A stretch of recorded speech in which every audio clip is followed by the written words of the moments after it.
Okay, we're sitting here with Clara Paillard. Clara is the president of the PCS Cultural Section, the PCS being the Public and Commercial Services Union. And today we're going to be discussing the role that trade unions can play in tackling climate change. To my right is Steph. Steph's going to be asking most of the questions for this particular edition of the podcast. What did you want to ask first? Okay, so Clara's been involved in the anti-fracking movement to some extent, and you're also, as we said, involved with the PCS trade union. So could you give us an overview of what's happening with the fracking movement and PCS's policy on fracking? Okay, well, I mean, in terms of where we are with fracking, I think it's difficult to remember everything that's happening because there's so many different sites, different campaigns that are at different stages. But certainly, during the autumn, I think we saw some significant development in the Preston New Road site with, increasing number of protests because the fracking was going to start. And unfortunately, despite all the effort that protesters have put in, Quadrilla has been able to start some of the fracking operation. Good news is, or bad news for the residents, is that some earthquake or seismic activity has been happening and they've had to stop and pause the fracking, although they seem to start again on a regular basis and having to stop again. It's exactly what happened, I think it was 2011, when they did their first fracking tests. And there was a significant earthquake. They had to stop for a number of years. So I guess that's a bit frustrating, but clearly campaigners are ready to carry on with the campaign. And I think the sort of new direction of the movement as well is to realize that this is not just about fracking, actually, because when people exercise their right of protesting peacefully at the sites, in particular Preston New Road recently, well, they've been treated appallingly by the police. People have been taken to court. Campaigners have been, threatened with jail. Some of them actually went to jail for a short period of time, just before the Christmas period. So I think that there is also an attack on civil liberties as we observe an increase in protest activity from environmental campaigners. And I think it's for all of us to realize that we need to defend the environment, but also basic rights of protest. So that's, in my view, where we are at Preston New Road. There are a number of other sites that are at different stages. I know that not far from Liverpool in Ellesmere Port, a group of community campaigners are taking a legal challenge against the company iGas, who has got licenses to frack there, so they're going to try to stop them, as the campaigner in Preston New Road had tried before. And there is a couple of other legal cases that are going on as well. So it's very complex and it's happening all over the country, but I think the resistance is very strong. When it comes to PCS, my union, and in terms of the policies that we have, we've been voting policies through our annual conference that happened in May. So you've got members and representatives from the grassroots are putting motions to a conference that are being debated, and then we vote on policies, and that's how we shape our policies. So when it comes to the environment, we've been, quite active for the past 10 years, I would say. When it comes to fracking, our current flagship policy on the topic was passed in 2014. It was actually my union branch, National Museums Liverpool, that put the motion forward.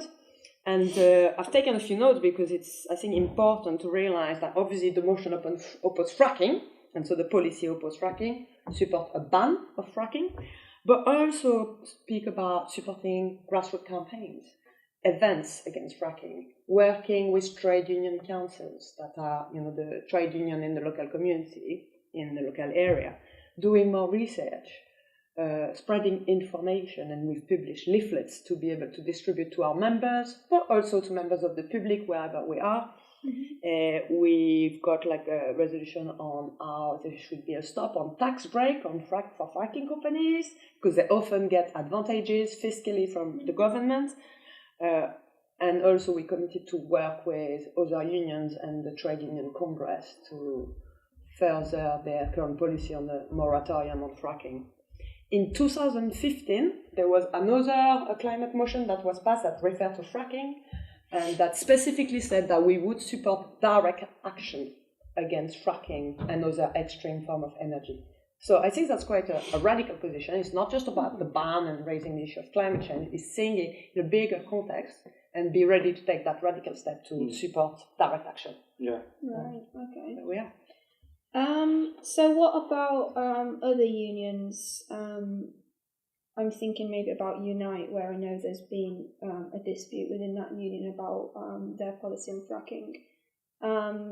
Could you explain maybe what the issues have been for some unions in adopting trade union positions against fracking?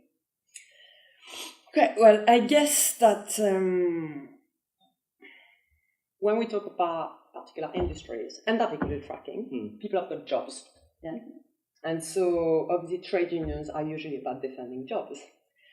So I think, and maybe we'll talk about it a little bit later, there have been an increased debate in the trade union movement, what we do on fracking and other climate issues. You refer to Unite. I'm not sure there was a conflict in Unite, but there was certainly a strong debate at their conference in 2014, where it's the same as PCS. Motions are brought to, delegates that are elected from the grassroots, and then vote takes place. That particular year, there were 3 different motions that talk about fracking. There were a motion that came from the grassroots, which is the current policy actually, which is about the ban, which is about actively campaigning against fracking, similarly to PCS. So that was a motion that came from the grassroots and from the branches. Then there was a motion that was put forward by the energy sector that didn't explicitly say we will support fracking, but was basically really open about the technique and ready to organize workers in this industry, and basically just not refusing that fracking was something dangerous and not favoring it. And then the third position came from the National Executive Committee. That was a bit of a middle ground, wishy-washy motion that didn't really oppose it, but didn't really say we should encourage it. But ultimately, there was quite a strong debate, and it was a grassroots activist motion and the ban that was passed. Nevertheless, to say that a number of us within Unite or outside Unite did organize and did a lot of work to help that motion to be successful. So, for example, we leafleted the entire conference with information about fracking. We also organized a fringe meeting debate where we invited people to attend prior to the debate taking place to arm people with the correct arguments and prepare for the debate. So I think we played a good role in there, but it was really the grassroots activists of Unite that came up with the policy. I mean, so did the TUC then adopt? Are you saying this is a trade union congress? No, this was a Unite conference. This is a Unite conference in 2014. So that's now policy because you, at the grassroots level, put it forward to ban fracking. Yes. So Unite is now saying that we're going to ban fracking, and that is a result of... Yeah, and that's since 2014. And that is why, actually, on the fracking side, you will see a number of Unite flags and activists. And, apart from PCS, Unite has been a union where activists have been opposing fracking. Obviously, then when you've got a policy, it's always about implementing it. Unite hasn't poured a huge amount of resources and money to ban fracking and to make it happen. So that's where, there is always a power struggle about, it's good to have policy, but then what do you do about it? But it's interesting to see what's happening in other unions. GMB, Gas and Municipal Workers Union, traditionally organizing council, both in the gas industry. It's been quite different because GMB has passed a motion that supports fracking, and they've also signed a recognition agreement with the fracking industry, i.e. the UCOG, which is the sort of lobby body of the different fracking companies, and they signed a recognition agreement with that. So in theory, GMB can recruit people who work on fracking sites, and they should be recognized. I'm not aware that has taken place, but GMB colleagues may tell me I'm wrong. But I think that it was really frustrating because GMB had organized a small conference in Blackpool where some gas workers were invited and where the two sides of the arguments were also aired. So it was a positive step, but I think it was just a one-off event, and there wasn't like a proper debate across the union to inform members what it was. And what's interesting is on the day when the motion was passed at their conference, and I think it was also 2014, if I am not wrong, or it may have been the year after. On the same day, but after the motion was voted, the head of the energy sector in GMB signed the recognition agreement with UCOG. So, I'm not into conspiracy theories, but what I would say is that it's an interesting coincidence that an agreement was already ready to be signed on the day and happened before the motion was even passed. Usually you pass a motion, it takes union 6 to 12 months before they can implement their policy. Here, they were very fast. So I think some discussion had taken place prior to the conference, and for me, that compromised the, sort of democratic dimension of the decision. And I will not give up, and I will still try to link with GMB activists to change that policy. So not this year, next year, we'll try. But I remember the head of energy in GMB promised me to get an invite into a big GMB gas workers branch with 6,000 workers. I'm still waiting for the invitation. Just a couple of other things I think are interesting is that the Bakers Union has been quite proactive in supporting anti-fracking campaign. Their president is from Blackpool, so, he's been well aware of what's been going on. But this year at the Trade Union Congress is the sort of unions of unions, and every union can bring motion to the Trade Union Congress to make the Trade Union Congress policy. And this year the bakers did bring an anti-fracking motion that unfortunately wasn't passed. But I'm sure I'll get into a bit more details further in the interview. Finally, I also wanted to mention another organization called Trade Union for Energy Democracy, which is an international network of trade unions that started about 4 years ago.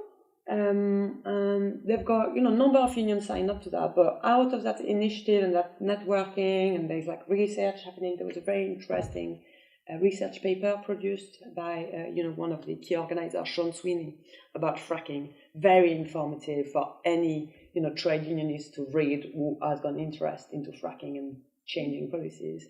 But there was also an initiative called Trade Union Against Fracking, and I think they've been about 40, 50 unions across the world that have put their name down to that website and that declaration. So what happened at the union conference is a good example of how the grassroots and how union democracy can operate. And actually, yes, we can make our policies. And yes, we can change what unions do. But it's not necessarily straightforward. And you had told me you were interested in understanding more the role of the grassroots. So I think this one is a good example. But another one is the first policy of the TUC, the Trade Union Congress, the unions of unions, on fracking. Because currently the TUC policy is a moratorium on fracking. Which is? A moratorium. Yeah, what does that mean? A moratorium is a stop on fracking. Oh, okay, right.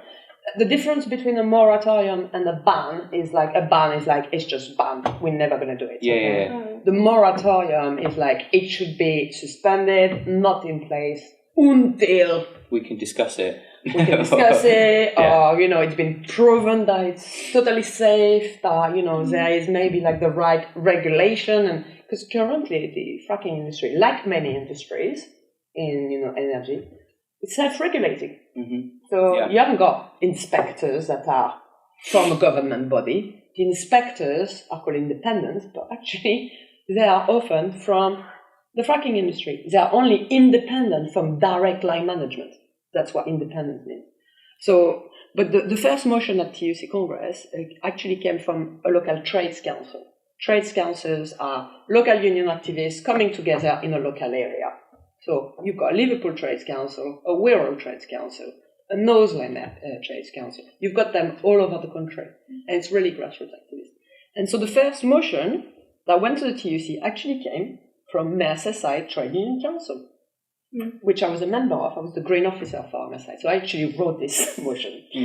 And it was first voted in our local meeting, and then we decided to send it to the annual conference of all the trades councils that come from all over the country, and it happened once a year. It went there. It was voted. And then that particular conference could vote one motion out of probably 35 that could go to the Trade Union Congress. And we managed to convince all the activists that the one we should send was the one on fracking and climate change. And you see, like, how strange, because we've been, like, going through years of austerity. You know, trade union members have been, obliterated. People losing their job, being poor pay, being sacked. It's just been, like, awful. But despite that, the trade union, the grassroots trade unions, so, yeah, well, it's all terrible, but actually climate change is a biggie. And we will not have other unions putting a motion on climate change. And that's why it went through. And the funny thing is, at the time, most unions didn't know what fracking was. So it was voting through.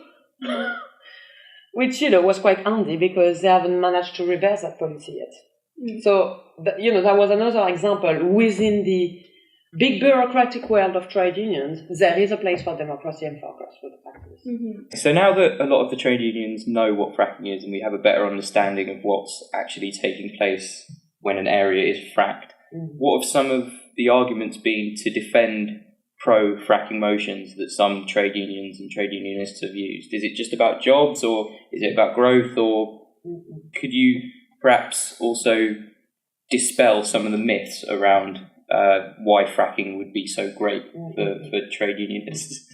Well, first of all, I think we can't assume that everybody knows about fracking. I think that would be a mistake. And I still meet people regularly who still don't know, or they may have heard about it, but they don't know the details. So I think it's still important to give the information, and that's what trade union can do with the members.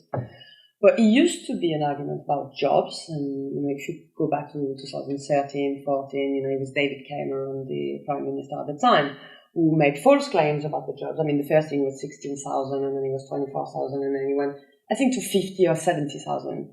It was blatant lie. And because in fact there is not many jobs around fracking, because wells have got a short-term life. So there's a lot of construction or driving jobs to bring material to a site, and actually the sort of permanent job that would happen on fracking rig, there isn't any because the rig will move after a few years. So I think that the job argument is dead in the water now, and I don't really hear it being used. So the argument now, and I think there's two mainly. There is the argument the GMB use, and in a way the TUC is reproducing now or supporting it, is to say that we need gas. Okay? Gas, you've got a 50 million gas boiler in this country. How are you going to replace them? They argue that gas is less dirty than coal and oil, could be a nice transition fuel, and that's why we need to also stop importing it from faraway country where it creates more pollution to bring it here, and also it's often in countries where human rights are not respected. So the narrative has shifted around that, which, I think they've got an interesting point. I'm not going to go into the details how you replace 50 million boilers in every UK home, but, there are possibilities. Actually, I think it was the 70s, we didn't use the same gas. It was tongue gas, and all the boilers got replaced, and the boiler only got a life of 10 years. So I don't think that's a good enough argument for me. The other interesting argument I've heard, that would be more a union like Unison, who, although is not supporting fracking fully, is saying we need to do more research. And basically, there's still a number of people who say, no, it can be safe. We are human beings. We can control technology. It's a bit like people who argue for carbon capture and storage. We've done it in the laboratory. Oh yeah, let's do it with the entire planet. Okay, well, see you in 200 years. You know what I mean? So I think they're like the key argument. But for me, it's still more work needs to be done in convincing more people. And there's only like a limited number of environmental activists that are also very active in their union. So more work needs to be done for us. Right. What about how unions do campaign around the fracking issue? You mentioned, well, not now, in another talk that I was at, you mentioned the role of green reps. So does PCS have green reps, and if they do, what is the role of green reps, green representatives? So the idea of green representative has existed for about 10 years. I think like the first one was 2005, 6, 7, and then there was a big, development of them, and got quite a lot in a number of unions. Whether or not they are totally like trying to tackle climate change, everybody was interested. So the role of a green rep is not something that's really defined, and it can be several things. It can be simply, raising awareness in your workplace about the issue of climate change. But, and you can organize like events, whether it's like a little film show or a debate, or, it could be just like a little gathering of members. But that's quite a key role. Then the sort of second level role is to try to negotiate with your employer, because that's what trade unions do. We negotiate. Although we go on strike, this is when negotiations fail, and we go on strike to go back to negotiations. Mm-hmm. So it's very much of a dialogue, sort of politics, if you want. And negotiation from that side on climate issue can be wide range. If you're in a more office environment, you may look at little things like switching off all the computers in an organization at a specific time so they don't stay on all night. It can be setting up all the printer on double-sided, cutting down on printing, things like that. If you've got areas that sell food, you could be looking at cutting plastic, and the role of the green rep would be to raise it with management and try to put the pressure on them and to work with them to achieve that. But it could also be about more radical measures. For example, where the PCS green rep working in a prison, in a canteen, and the food waste was absolutely massive every day. There were a couple of tons of food thrown away. And they created an anaerobic digestion cell to be able to produce gas that was then reused to heat the building. On the back of that, they also did some food growing, and there's gardening, learning activities for the prisoners, playing on rehabilitation. So there was a bit of a bigger vision on this. In National Museums Liverpool, we did set up a green forum back in 2008 that lasted till 2011, and then we had austerity, and that was the end of it. But at the time where it came to an end, and we're hoping to revive it now. But I was in discussion. I hadn't achieved this, but it was just opening the conversation about how could we produce our own energy in a renewable way. We've got so many buildings.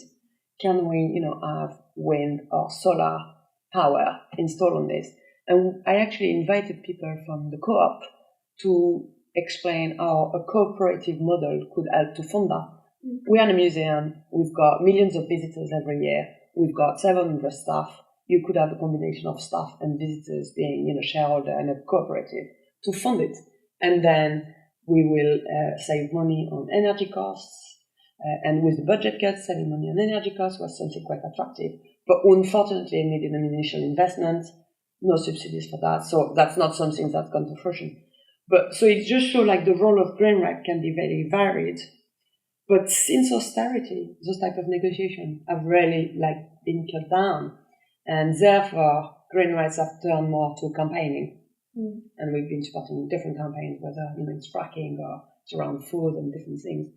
The bakers' unions are now starting to train their health and safety representative to become health and safety and environmental representative.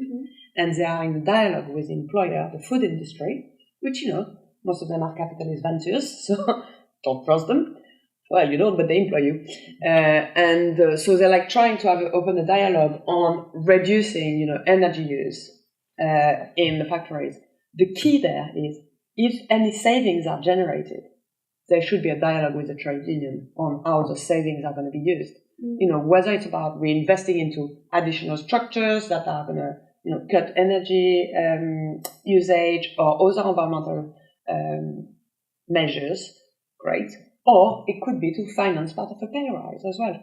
So yeah, that's a sort of wide range of role that green reps have and can take. What we need now is a formal recognition, because the role of a trade union rep is recognized, and you get facility time. You paid during the time you're in work to do certain things, whether it's to represent members in disciplinaries or to meet with management to discuss pay. What we've been campaigning about the last 10 years, and actually I think, and Miliband also, and Jeremy Corbyn are supportive of that, is that the green rep role, trade union green rep, should be recognized and be allocated some resources and facility time to be able to carry out that role properly. But one of the arguments against that would be austerity is happening, there's too much other bad stuff, we can't be dealing with issues like climate change for now, we have to be focusing purely on jobs and helping people in that way. Is that? Well, yeah, maybe. I don't think that's just a question for trade unions. I mean, I'm sorry, I go around and I don't think like the majority of people are thinking about climate change top number one. Because, when you can't feed your kids, of course, you're not going to be thinking about climate change, okay? However, I think what's happening in France currently, and I'm from France, so I will mention it, but it's quite interesting with those gilets jaunes, yellow vests. It all started around carbon tax, tax on the diesel. And they were immediately vilified, the extreme right, they are against climate, and they are an impediment in tackling climate change. I mean, what a lot of bollocks, sorry. But, I don't believe whatsoever that you or me switching off the light at home or not taking your car is going to save the planet. We clearly need system change, far-ranging measures, even if you stay in a capitalist sort of setting, which I don't believe will allow us to tackle climate change, but even the green capitalists understand that it's not going to be an individual behavior that is going to change things. So, but what was interesting is very quickly those gilets jaunes, vests, they started saying, well, no, we are worried about climate change as well. And one of their motto became, between the end of the world and the end of the month, I don't choose. And I think that's, reflect that actually poor people are not the problem. No, the 1% is the problem. And that's where we need to change. I mean, 100 companies are responsible for 90% of emission or something like that. So, I hope that's start answering your question. Yeah, well, I was just going to say, it's just a massive guilt trip, isn't it? When you are supposed to pick one product over another because one is greener than the other and buy your way to climate resolution or revolution in that way, switch off your light or go and feel like shit for the rest of the day. I mean, it's just kind of absurd, really. And I think it just sort of contributes to ill feeling in society. It's just making people feel that little bit worse about who they are and their habits and all this kind of stuff. So, but we can change the thing because, I was talking about the food industry before, and that's applicable to a number of industries. Who is going to put you under pressure? Well, it may be your shareholders, and it may be some shareholders say we should be greener, blah, blah, blah, and save the planet. There may be an influence that way. But certainly your customers would be, a big pressure. And, if your customers are not going to be happy with, the fact that you've got loads of plastic, that may force you to change your attitude. And the third area is your workers and the trade unions. Because ultimately, trade unions have been very efficient in achieving change. Because, without trade union, well, probably the three of us have been working in a mine since the age of 5, 100 years ago. So, change is possible. And I still have got faith in trade unions to do more.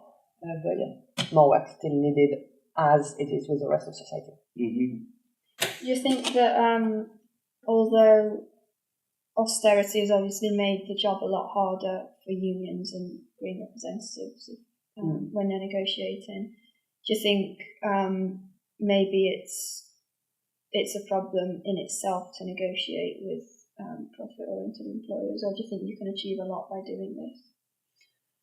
Well, I mean, that's a very profound question, and we could go back to the entire sort of history and conceptual story of trade unions, or the sort of like partnership models, revolution against reform. I mean, if you're asking my personal point of view is I don't believe we can reform capitalism. Okay. And I believe that we can't stop climate change. Well, I don't believe we can stop climate change because it's happening now anyway. So I think we can only stop the worst effect and mitigate. But without a massive change in the capitalist system, this is very unlikely to happen. We're seeing actually an increase in emissions in the last 10 years, not a reduction whatsoever. And even since COP21, oil consumption is going up. Oil prices have gone down, but the consumption overall is going up. So I can't wait to have a revolution, but it's not there yet. And in the meantime, you have got to work, in my view, within, a framework in which you live your reality. And, if it means I work in Liverpool museums and I've got an opportunity to negotiate some changes with the employer at some scale, I'm not going to not do it. But that's not going to be enough. But I think that you could say the same to me about why will you negotiate pay with a multinational corporation? Why will we fight for the right of Deliveroo driver to be recognized as workers? Well, in that case, we don't do anything. So I know where you're coming from, but yes, I do believe it's useful while we're preparing for revolution. Okay. We need to shut down pollutive industry. We need to shut down the oil rigs and fracking. But there are people employed in this industry. So what we don't want is for employers to just shut it down and move their investment somewhere else, even if it was in renewable energy, and leave those workers stranded in poverty in dire situations. That's not right. And that's why, my union and others have been working on the idea of 1 million climate jobs. So we argue that, and it should be a public sector, and we can go and debate about how centralized it is, what the role the state play, what local authorities, we have cooperative in local areas. That's not decided. But what we know is there need to be a plan and a strategy. And the state needs to be involved because the state has got a lot of money and we can actually create money. I mean, we found billions of pounds to save the banks in 2009 during the crisis. The money is there. There is no question. It's how we use it and, how we use it to transform certainly how we produce energy, but also wider area in society. And that probably won't be enough. But the campaign for 1 million climate jobs has got a basic belief that we can create 1 million jobs, investing a reasonable amount of money, creating jobs in renewable energy, public transport, insulation of housing and buildings, so in the construction sector, but also in education, in waste, in water management, in agriculture. And actually you can reproduce the idea of climate jobs in a lot of sectors. A climate job is a job that will contribute directly to reduce CO2 and other polluting gas emissions. It will also be a public sector jobs, i.e. there will be decent terms and conditions of work, decent pay, the right to organize in a trade union, and it will be a public sector job. We argue it should be a national climate service. After the Second World War, a lot of people were injured, poorly fed, there was a lot of illnesses, there was a need for a national health service. We argue that it's a climate emergency, we need a national climate service, only the public sector can do it. You do see some cities in the UK declaring so-called climate emergencies, Bristol being the main one, I think. Manchester came pretty close to it. Is that just lip service, or are they actually doing anything about it? Do you know? Or well, I've come across this campaign recently. Actually, I've got a few people I know that are involved in it, including some councillors. I think that there is a side of it which is an effect, but what effect if dozens and dozens of local councils declare climate emergency to put pressure on the government? I think it would be useful. But it would be sort of publicity or, lobbying, building pressure, but also getting more people interested and involved, bringing them on board. So I think in that sense it's useful. when it comes to real measures, well, it's very tricky. I mean, in Liverpool, I think the city council budget was cut by 65% Right. over the last 6 years. Mm-hmm. You know, you've got homelessness, food banks, etc. The council hasn't got the money whatsoever to take, proper measures on a local and regional level. They haven't got the resources. Right. Where can they find the resources? Well, it says they work with the private sector, but I'll be really careful about that because that's not the direction I've been advocating. Or they need more funding. And this funding will be, well, they can raise a council tax. We're not going to go very far now. So we clearly need central government funding. It ultimately comes to this. We live in a society where central government has got lots of power, and that's, how we'll achieve change, by changing governance. Before the 2012 anti-fracking motion, the Trade Union Congress was actually doing quite a lot on climate issues. I mean, they were the one really active on Green Reps program. I went to a number of events. I went to an event in Brussels with the TUC, where I met the people from Trade Union for Energy Democracy, which is a very radical program. So they were doing quite a lot of work. I think before 2012, there were still a lot of discourses around what alternative technology can save us. And for example, the Trade Union Congress was like putting a lot of resource and energy in carbon capture and storage. I was one of the rare person, arguing that was a waste of time, that, we needed something quicker, but they don't as much anymore because they've realized that it's, laboratory condition is not going to happen, but they wasted a lot of time on that. So they were like false technological solutions. And their argument was the energy mix, a balanced energy mix. What does that mean, a balanced energy mix? A bit of everything. If you can burn it, baby. So we a bit of renewable, a bit of oil, a bit of nuclear, why not? Everything. And a number of unions that were putting motions on climate were actually quite small unions, often coming from like the steel industry community, or, supporting coal. They were putting motions that were more about, we need to, and they were really efficient in doing that, which left us with quite a lot of bad policies. So in 2012, when this one happened, I can tell you they didn't let that happen again. So since then, what's interesting is most of the motions that are passed at Congress, there is no opposition. It's consensus. They're not controversial. We all do agree that the government is terrible and budget cut and austerity is terrible and food banks and, inequality at work and, poor contract, low pay. We all agree on this. So there's no debate. We're just listening to each other. Climate is the only subject where there is actually a proper debate and arguments. Okay. So it was last year, Trade Union Congress 2017, where we made a significant progress by winning a climate motion.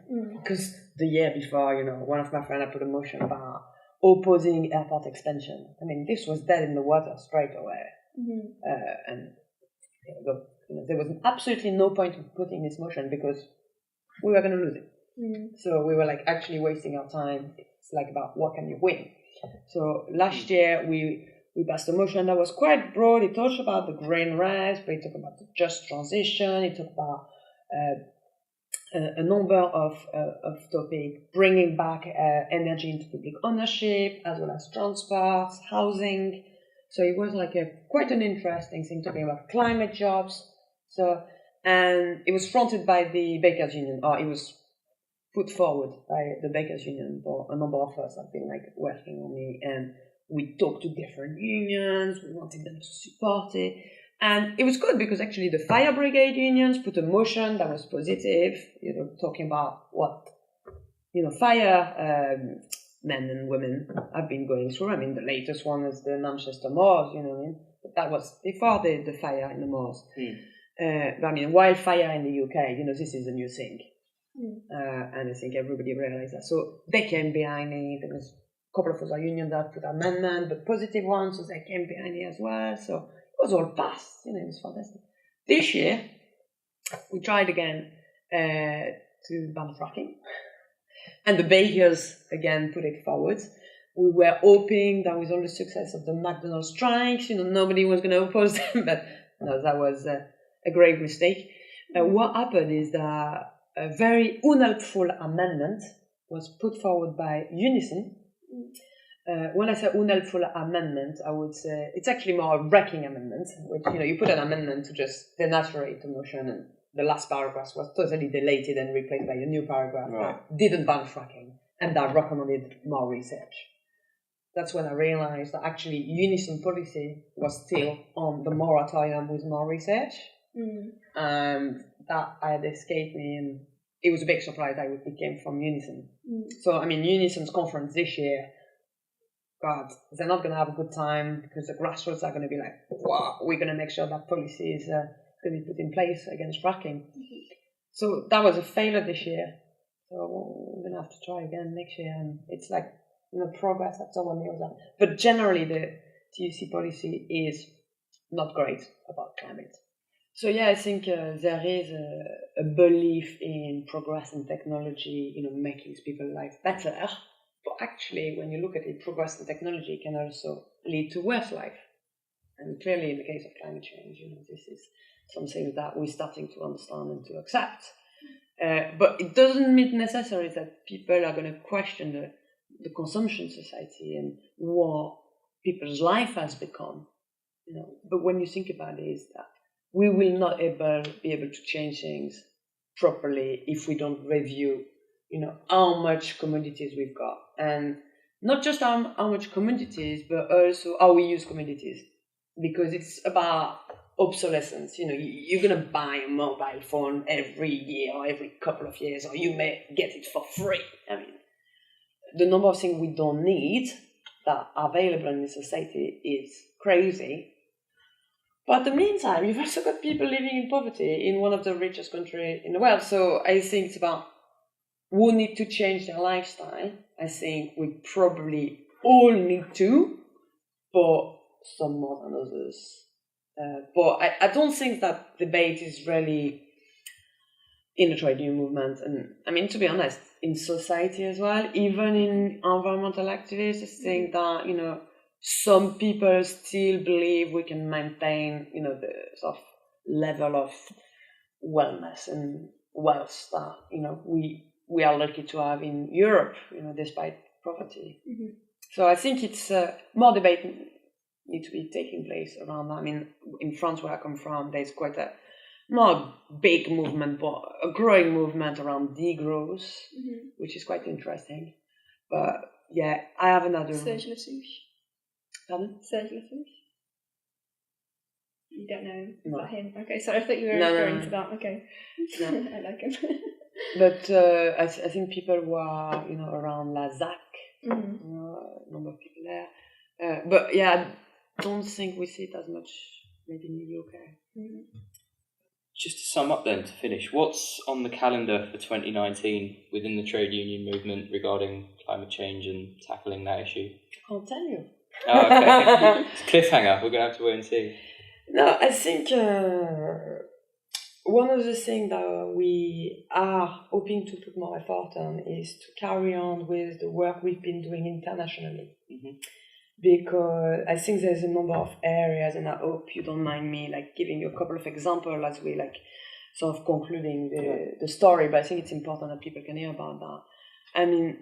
I've met with, Judy Gonzalez. She's the president or the head of the Union for New York Nurses.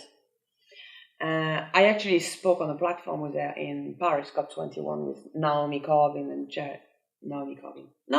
Jeremy Corbyn. And she explained to me how all the New York nurses began to oppose fracking and be actually quite leading campaigners in the city of New York for the ban, which is now in place in New York. It all started with Hurricane Katrina. And as nurses, they had to deal with dead bodies, injured children, devastated families, illnesses, etc. And that was a wake-up call. And now it's starting to look at, well, they looked at the fracking, the impact on health, and they come from the health profession. They're now looking at air pollution. And I tell you what, when a nurse or doctor tells you about pollution, how damaging it is for not just the environment, but your health and your children's health, you're going to listen to them a little bit more than you would with, either some more hippie-like or some, capitalist-like.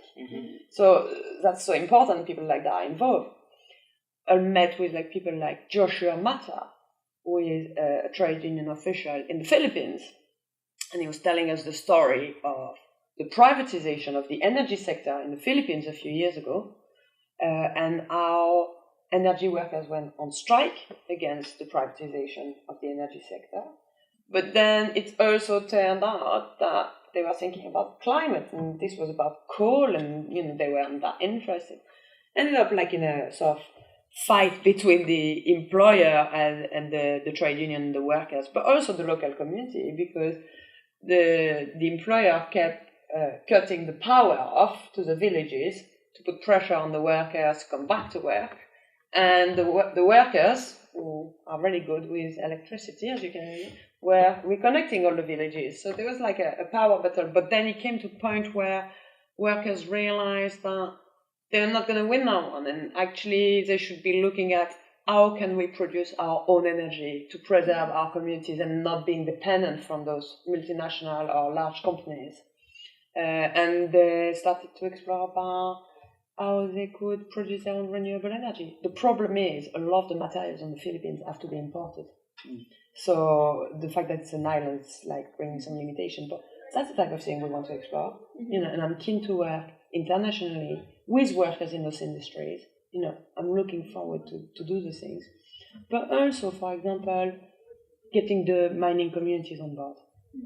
And I was at Durham Gala last July, and there was a bit of, it wasn't a momentum, it wasn't a World Transform, but it was a similar sort of political festival just before the gala. And I was chairing a debate that was called Coal, Capitalism and Climate. And on my left-hand side, I had two former miners, older men, in their 60s, 70s, one of them, I guess, was. And on my right-hand side, I had two younger women, one from the Bakers Union who was arguing, that trade union to be more active on climate, and another person who was an activist. So when the former miner started his speech by saying, all this green lobby, and if you oppose coal, you oppose the coal miners, I was thinking, oh my God, how is this debate going to go? And then people starting heckling at the back, because there was majority of people were, wanted to act on climate change. And I was very firm and just said, look, I'm not going to have anybody heckling, a farmer miner.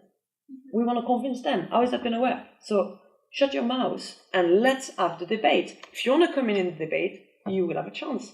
And everybody had a chance. The conclusion of the meeting was this farmer miner said, no, but I do believe in climate change.